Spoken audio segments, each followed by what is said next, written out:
இடித்துவிட்டு புதிதாக கட்டுகின்ற பணி என்று 7 திட்டப்பணிகளை 65 கோடி ரூபாய் செலவு மதிப்பீட்டில் கட்டுவதற்கு திட்டமிடப்பட்டு ராயபுரம் பகுதியிலே திருமண மண்டப பணி ஆரம்பிக்கப்பட்டிருக்கின்றது. மீதம் இருக்கின்ற பணிகள் ஜனவரி மாதத்திற்குள் தொடங்கப்பட்டு அடுத்த ஆண்டு டிசம்பர் இறுதிக்குள் இந்த பணிகளை மக்கள் பயன்பாட்டிற்கு கொண்டு வருவது என்று திட்டமிட்டு வடசென்னை வளர்ச்சி திட்டத்திலே மேற்கொள்ளப்பட்ட இந்த பணிகளை தொடர் ஆய்வின் காரணமாக இந்த பணிகளை மேலும் விரைவுபடுத்தி மக்கள் பயன்பாட்டிற்கு கொண்டு வருவோம் என்பதை மகிழ்ச்சியோடு தெரிவித்துக் கொள்கிறோம். வடக்கு என்ற சொல்லின் மீது கொண்ட ஒவ்வாமையினாலதான் வட மாவட்டங்களில் திமுக அரசு எந்த நடவடிக்கை எடுக்கல. விழுப்புரத்தில் வீடியோ கால் மூலமா முதலமைச்சர் ஆய்வு செய்கிறாருன்னு பாஜக மகளிர் செயலாளர் வானதி சொல்லியிருக்கிறார். அரசியல் களத்திலே ஒவ்வொருவருடைய பார்வையும் ஒவ்வொருபடி இருக்கும். அதற்காக எடுத்ததற்கெல்லாம் அவர்கள் கேள்விக்கு பதில் சொல்ல வேண்டிய நிலையிலே இல்லை. மக்கள் நன்றாக முதலமைச்சர் அவருடைய பணியை பாராட்டிக் கொண்டிருக்கின்றார்கள்.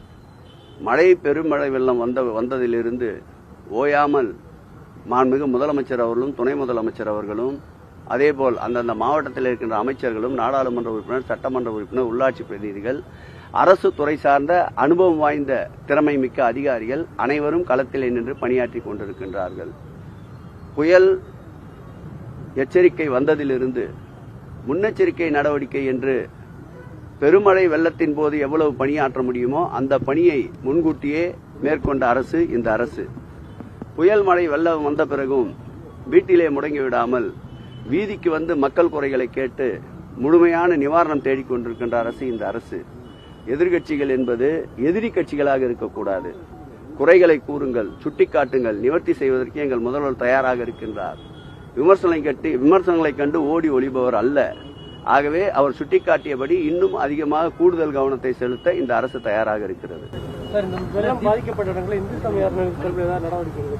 நிச்சயமாக நேற்றைக்கு கூட நம்முடைய துறையின் சார்பிலே ஆய்வுப் பணிகளை மேற்கொண்ட போது பட்டாளம் ஆஞ்சநேயர் கோயில் தெருவில் முட்டிய அளவிற்கு தண்ணீர் தாழ்வான பகுதி என்பதால் தேங்கியிருந்த நிலையில் அந்த தண்ணீர் அகற்றப்பட்ட பிறகு அந்த திருக்கோயிலில் காலையிலே நான் ஆய்வுக்கு சென்றிருந்தேன். மதியத்திற்குள்ளாக முழுமையாக அந்த திருக்கோயில் பக்தர்கள் தரிசனம் செய்கின்ற அளவிற்கு உகந்ததாக அனைத்து பணிகளை மேற்கொண்டிருக்கின்றோம்.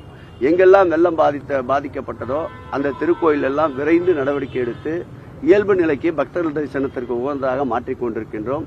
ஒரு சில இடங்களில் வெள்ள பாதிப்பால் சிதலமடைந்த திருக்கோயிலுக்கும் உடனடியாக மதிப்பீடுகளை தயார் செய்ய சொல்லியிருக்கின்றோம்.